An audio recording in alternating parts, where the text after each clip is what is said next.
Hey, JK here. I want to thank you for sharing part of your day with me. Ladies and gentlemen, as we get to week 17, we are finally past the wonky weeks. It was a long 3-week span because, I had several weeks that had the wonky week, the long week, and then the short week after All-Star break, and then some had the long week after the All-Star break, so it was a very short and then long week. So glad they're over with. We finally finished the last one this week with the Funky Junky Joke Mornings. We'll get to those guys in a second. However, we're going to start with the Cheese Weasels. This week we are still in 7th, and we have 82.5 points. We're going to have to make some changes. There are some categories we're within 4 in, and in some of those cases, those 4 can be made up in a day. In others, they have to be made up over some luck, over maybe a week or so. But in any case, let's go start with the guys that did well for us. We do 1 home run each from Lorenzo Butler, Ernie Clement, Taylor Ward, and Augustine Ramirez. And we had 2 home runs from Spencer Torkelson. We also missed a home run by Lawrence Butler, so that kind of stinks. We also had jams and wins from Brandon Woodruff, Spencer Strider, and 2 from Paul Skeens. Can you believe it? The Pirates put up enough points to allow Paul Skeens to get a win. That means they put up at least 2 runs. Now, that's also saying that Paul Skeens would have given up a run. However, he didn't. But still, the point is, his ERA is like sub 2. So to win, the Pirates have to put up at least 2 points. So 2 runs, not points. 2 runs. I'm just so excited talking about it. I forget what the scoring is like. Paul Skeens got 2 wins. Oh my gosh. However, on the other side, we had some terrible starts. Taj Bradley against the White Sox. Good day. Shane Baz against the White Sox. Ooh. And Spencer Strider wasn't sexy in one of his starts, but he got the win. We also had cold appearances at the plate from Zach Neto and Lawrence Butler. But again, Lawrence Butler at least hit a home run. We also missed one, so it's all right. Let's talk about some categories we were very close in.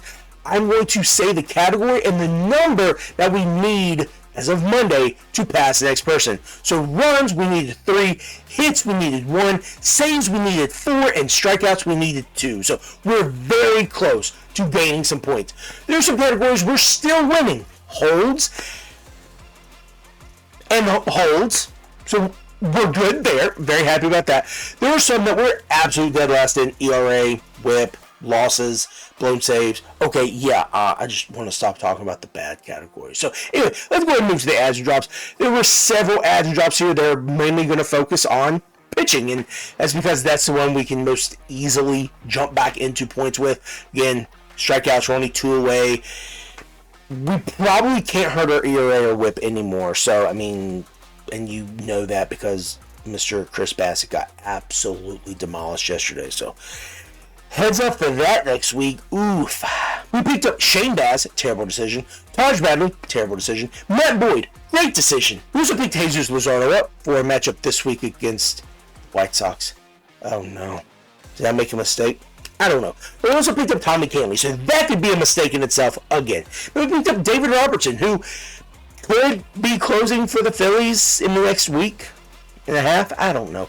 Anyway, we dropped Jansen Junk, Shane Baz, Matt Boyd. I know we might keep Matt Boyd moving forward, even though he did not have a good pitching day yesterday. Taj Bradley and also Marcell Ozuna. That's very sad. I really thought we were going to keep Big Bear, but fortunately, we were not able to because we had to do something with the offense, and we haven't really done a whole lot, so that's unfortunate. But in any case, 82.5, 83.5, whatever I said.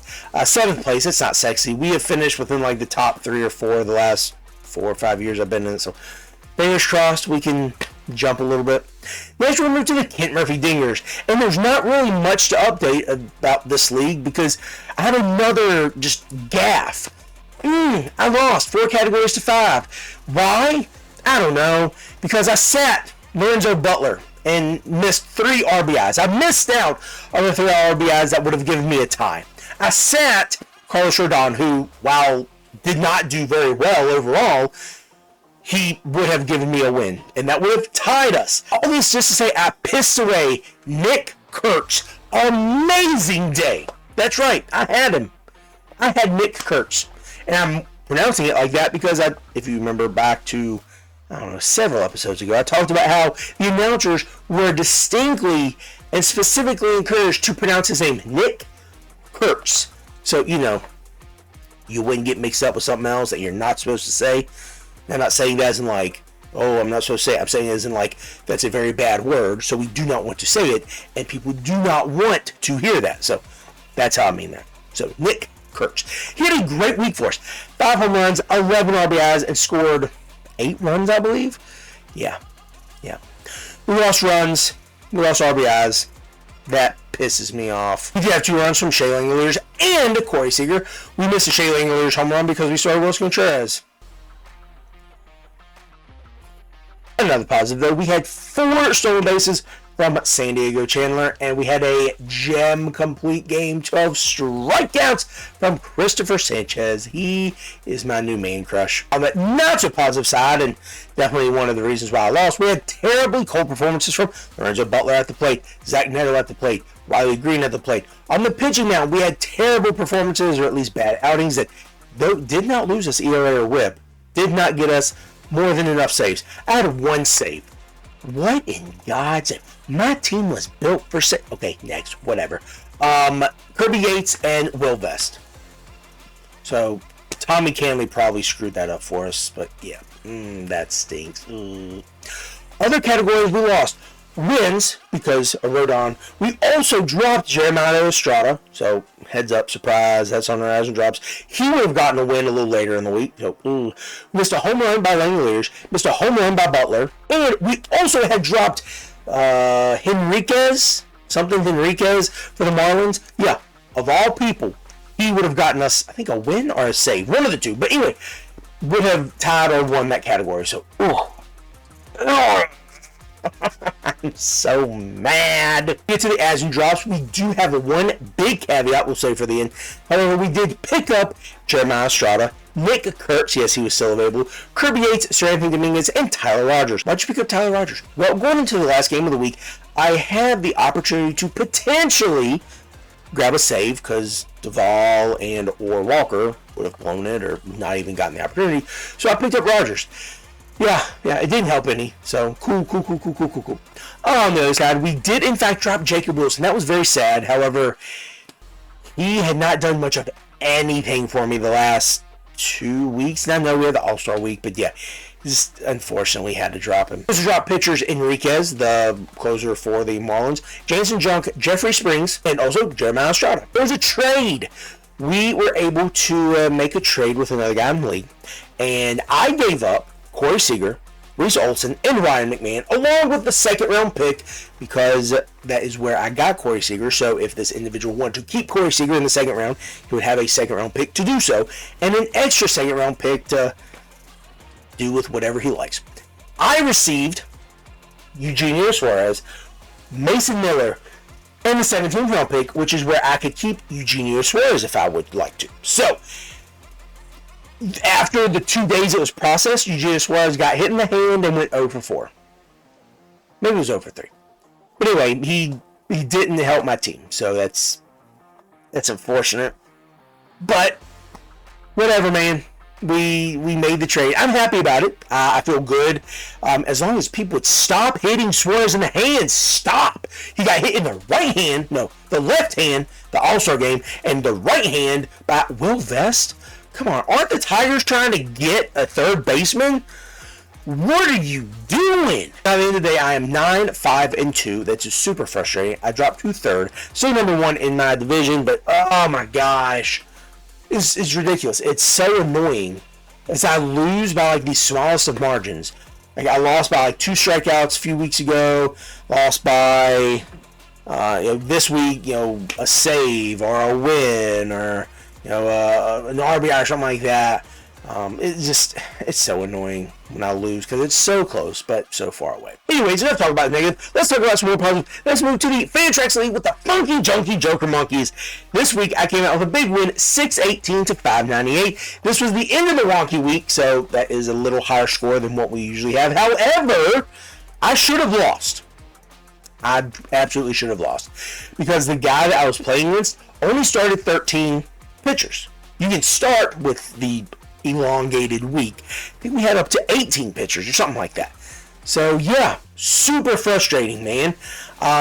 Frustrating because I should have lost. Obviously, glad that I won, but man, my pitchers just were not doing well. My high score was Salvador Perez finally found his life with 51. Then Christopher Sanchez with 40. Then I had 8 guys with 30 plus points, and then 3 guys with 20 plus points. So that sounds great. However, again, this was over a week and a half span. We definitely should have been scoring more. I mean, Acuna has scored more than 50 points in 1 week. So, like, thanks, Salvi, but we should have been past that. But again, happy with what we got. On the other side, Gavin Sheets, he got me 8.5 points, and I did also include the number of at-bats, so it's not like, oh, you only got me 1 point, but you only had like 2 at-bats. No, Gavin Sheets, let me look, he had 35 at-bats. Then let's see, Nolan Arenado, you got me 3.5 points, 18 at-bats. I think the worst part is I had 5 starting pitchers. 1, 2, 3, 4, 5. 5 starting pitchers that got 8 or fewer points. One of my starting pitchers got 1 point. So, at most, 5 pitchers combined could have got me the same number of points that Christopher Sanchez did in 1 start. However, combined, I think it was like, one got me 1, one got me 4, one got me 5, one got me 6, one got me 8. So, 1, 3, that's 4, plus 4, that's 8. Plus the 8, that's 16. 16 plus 5, 21. So 27 points. 5 guys combined got me 27 points. Don't check my math. But that's very frustrating. And we did utilize all of our adds and drops. And that was because we absolutely needed to, obviously. So on the ad side, we did add Cade Horton, Jose Quintana, Michael McGreevy, Justin Verlander, Cal Quantrill, and Joey Cantillo. And I probably butchered that last name. And he got butchered in his game on Sunday. So that sucks. And on the other side, we dropped McGreevy, Cade Horton, Randy Rodriguez, Jose Quintana, Joey Cantillo, and Kaiser Montero. Overall, 14-3. We're safe, but we cannot be content. But the guy who was right ahead of us did lose. So now I guess we're tied. So that's nice for me. But yeah, I cannot afford another loss because again, I want to get one of the buys to save my life a little bit in the playoffs. But anyway, now let's move to the Russell My Jim Jams team. Let's keep in mind the tumultuous last month the Jim Jams have had. They were up to second, and then fell to fourth. That's okay. Then fifth. Okay, let's get a little too close. This week, we decided, hey, there were probably some guys we should get rid of because of age, performance, trying to bring some new blood in, trying to spice it up a little bit. So I tried to shop around some pitchers, but also some big-name players. Lindor was one of them. Who was the biggest name? I was looking to trade Glasnow, Flaherty, like trying to get some of these guys out and trying to get some reward. And one guy had offered me Bubba Chandler, Xander Bogaerts, and Julio Rodriguez for Francisco Lindor about a month ago. I declined it. The more I thought about it, I'm like, ooh, maybe I should have taken that. So I contemplated sending it back. I was like, I don't know, man. We sent out a few trades. One of them to the guy we were playing this week. Now, this was last week, so it wasn't this week while we were playing. Like, hey, man, like, I'm trying to trade you in the middle of the week. And I said, hey, counter with anything you might like. Because I'm trying to help your team because you're kind of bottom of the barrel, man. And I'm trying to improve my team, but I wanted to give up some big names, Lindor, Flaherty, the Glasnow. I'm trying to help you. Well, he didn't respond. So I sent him a message and, trying to be polite, I said, thanks for responding back and giving me a little something to work with in this trade offer. And then proceeded to absolutely wipe the floor with him 11 categories to 2 categories to 3 categories. Because that's what you deserve. I want to try to trade with you, man. You got a bad team. I'm trying to help you. So, that serves you right. Our top performer was Wilson Contreras, 6 extra base hits, 6 RBIs, and 2 home runs. We also had 5 guys with at least 3 extra base hits, and all of them had at least 1 home run, except for Otto Lopez. Others include CJ Abrams, Yandy Diaz, Nick Castellanos, and Brandon Nimmo. Castellanos had 2 home runs, and Mr. Yandy Diaz had 3 home runs. So, we also had 2 home runs from Mickey Moniak and 3 stolen bases, all coming on Sunday from CJ Abrams. We also had a complete game gem from Christopher Sanchez with the 12 strikeouts, as we talked about before. Fun fact, we only had 2 wins on the week, one of them coming from Sanchez, obviously, and the other one coming from Graham Ashcraft, who also contributed a hold and a 7.7 plus ERA. Yeah. But on the other side, we didn't have anyone who really did poorly, except for the guys we didn't play that much. So I didn't expect them to do that well, so didn't really put many, if any, stats. So not upset with anyone, really. Wish we could have won the 2 categories where we tied in saves and home runs. I'm sure we probably missed a home run by for someone, so that's my luck. So let's move to the adds and drops, where we did add Cortland Finnegan, who was supposed to get us saves. Come on, dog. Also, Shane Dominguez, because he's going to be taking over in Baltimore. We also picked up Mickey Moniak, because he has been on fire. And Jared Koenig from the Brewers. He has starting pitcher and relief pitcher eligibility, so he'll pick up a few saves, not many. But he'll pick up some holds and maybe a cheap win here or there. On the other side, we did have to drop Gavin Sheets, Jonathan India, Seth Halverson, who... that was what I missed. I missed a save by him. That's so silly. We also dropped Alex Vesia and Jansen Junk. At the end of this big win of a week, we were able to add to our total and get up to 126 wins, 102 losses, and 44 ties. We are now 12 wins away from our record from last year, or at least our win total from last year. Again, we do not want to see that as a benchmark. We don't want to see that as something we have to equal. We want to see that in the rearview mirror. So hopefully this week we will continue to add to this and absolutely continue to thrive. Because that's what we're doing. Remember last year? These guys made this silly trade. Like, oh, well, just trade players. What you need to do? Well, we don't need to trade players because our players are performing. I'm knocking on wood. So hopefully, again, we continue to do well and prove all the haters wrong. But now let's go ahead and move to the South Harmon Institute of Technology. Now this week, I wasn't really as excited as I probably should have or could have been about the result. However, we did come out with a win, 9 categories to 6 categories to 3 categories. But at one point in time, we had like 11 wins, and that would have been great. But I'll take it. I will absolutely take this win. But there was another guy. Oh, the guy played for the 2-week span last week, Texas Heat, who didn't change his lineup for like 2 months. Yeah, he blanked someone. 18-0. No ties, just straight 18 wins. And this is how bad he was. He was in 9th place before this. 11th or 9th, one of the two, whichever, how many people we have. He did not move a spot. That's how bad he was. He won 18 categories and did not move up a single spot. Are you kidding me?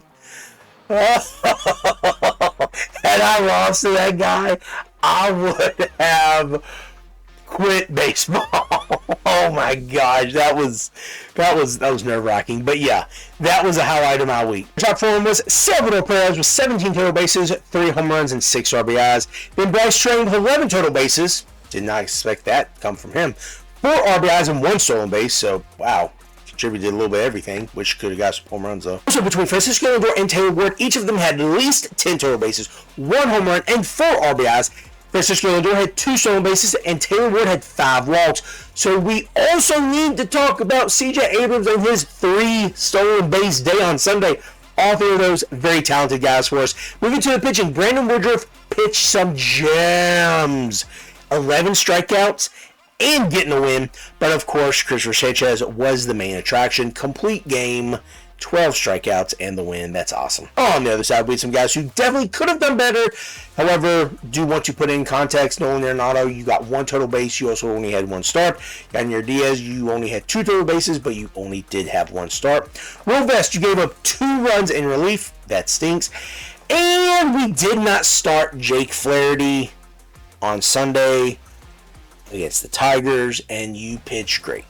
But why would you pitch a guy with a 4+ ERA against a hot Tigers offense? Those routes were pretty simple. We added Lourdes Gurriel and dropped Tommy Cannon. As much as I should be happy about this win, 9 categories added to our total, getting us up to a pretty nice number. There's still some categories I wish we would have won. We tied in runs. We did barely win in the average category by 7,000ths of a point. However, we lost in OPS by 5,000ths of a point. We also lost by 2 holds or saves. Our team is literally built for holds and saves. What do you mean we lost by 2? That really makes me mad. Despite some good and some very bad luck when it comes to some of the categories, we still won 9. We still added to our total, so we're at 147 wins, 105 losses, and 54 ties. And technically, we have taken over number 1 in the league. However, we're not happy about it. Now, say we're not happy, that's cool, but there's still baseball left. We still have some weeks to screw this up. We could still just as easily fall out of the playoffs than just to make it. I mean, I'm the type that will absolutely crumble under pressure, so fingers crossed, I just continue to do well, continue to win categories, be steady, and I mean, it would be nice to be number 1. I mean, because Nelly said, nobody remembers number 2 and number 3, he's whatever. There's 3rd place, yeah. In any case, let's just keep trying to keep on keeping on. Speaking of being steady, I think rules are in place to continue things to keep steady, to continue things to be in line and in order. So, keeping track of how many starts you have is definitely something you should do. And definitely the topic of the next league we're talking about, the Peach Creek Purgatory League. And y'all know, this league is my baby. I'm so happy about this league. Nothing can bring me down. Well, some of my pitchers could, that's for sure. So, going into Sunday, I was steady cruising.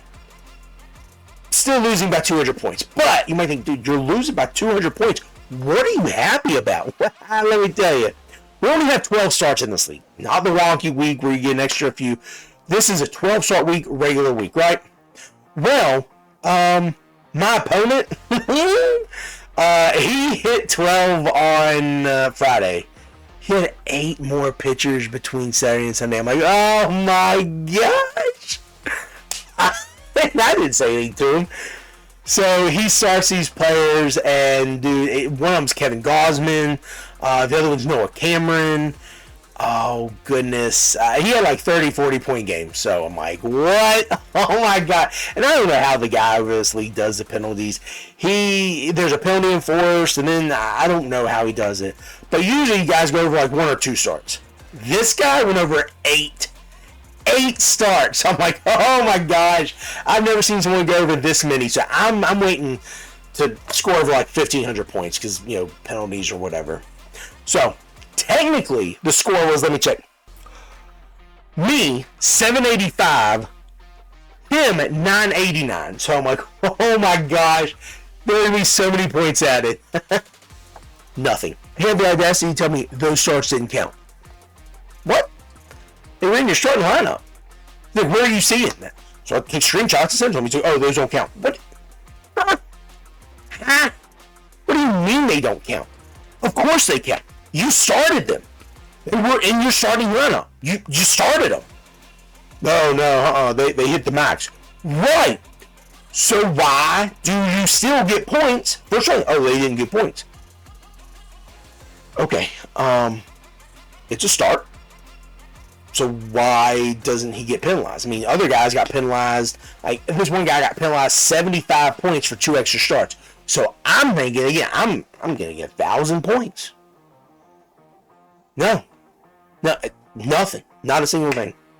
So, whatever, man. My highest score was Trey Turner. And then, let's see who else. Springer and Seager both got me 55. And then my highest pitcher only got me 40. That's not great. Definitely had a few guys didn't do well for me. I'm just so annoyed just thinking about this. This is 2 days later. I'm still annoyed. So, I'm trying to read off my notes. Max Fried only got me 4 points. Riley, who's Riley? Austin Riley? Yeah, Austin Riley. And Jose Quintana only got me 3 points. Ooh, can't read my writing. Oh, Otto Lopez, he got me -1. I missed his 20-point game. And then Chris Flexen got me -9. Why'd you start Chris Flexen? Because it wasn't going to be a start. Remember, we have a cap starts. So I was like, oh, let me make sure I don't start this guy. You know, because he was doing a piggyback. He got me -9. So, I mean, obviously wouldn't have helped, but it sure didn't help.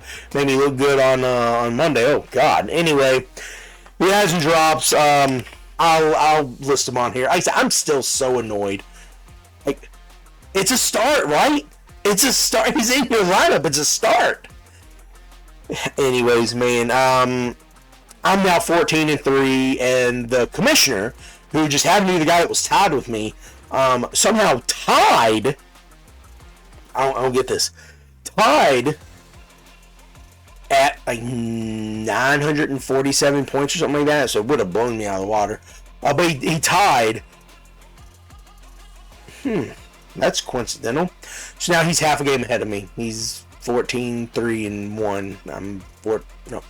He's 14-2-1. I'm 14-3. So whatever, man. Let's go ahead and get to the people I think should add. Definitely need to be looking at who do we even look at in the Orioles bullpen now. Ryan Baker's gone. Gregory Soto's gone. Strandon Dominguez is gone. Felix Bautista's hurt. Alex Kittredge, he might be the next out. Yeah, so we'll go with him. Alex Kittredge used to play for the Cardinals. Doing pretty well, or did pretty well for him last year, coming off a knee injury start the season. So he hasn't been pitching too long. So he'd be the guy I go after. I don't know if he's really going to be the guy there. Also, if you're going to continue looking for saves, the Dodgers have a plethora of guys who can get saves. Ben Kasperius picked up one. Kirby Yates is the guy that I have. Alex Vesia. Jack Dreyer got one. I mean, I'm just... who knows who's going to get the saves in that bullpen. It's a crapshoot, really. One that's a little more definitive once he gets back up to the big leagues, David Robertson in Philadelphia. Sticking with pitching, moving over to starters, Joe Boyle does have some decent starts this week. Starting tonight against my Yankees, I don't know how I feel about that. Last time I checked, it was early in like the second or third inning. It was 2-0 Rays, so I don't know about that, but could be something to keep track of. Joe Boyle did great stuff in the minors, and you know he does seemingly have some good strikeout numbers. He was with the A's last year, so if you don't know who he is, that's why. We'll transition over to hitters, and the only guy I'm going to be looking at is Mickey Moniak, finally finding his life. It only took, 8 or 9 years after being the #1 pick by the Phillies in the draft. So yeah, Mickey Moniak finally finding his way in Colorado. That's going to do it for the recaps. That's also going to do it for the guys that you should add. Hopefully, they're able to help you. Hopefully, you're still doing well in your baseball leagues. Hopefully, you have a commissioner who knows how to count. This is JK Cowan. Thank you for sharing part of your day with me.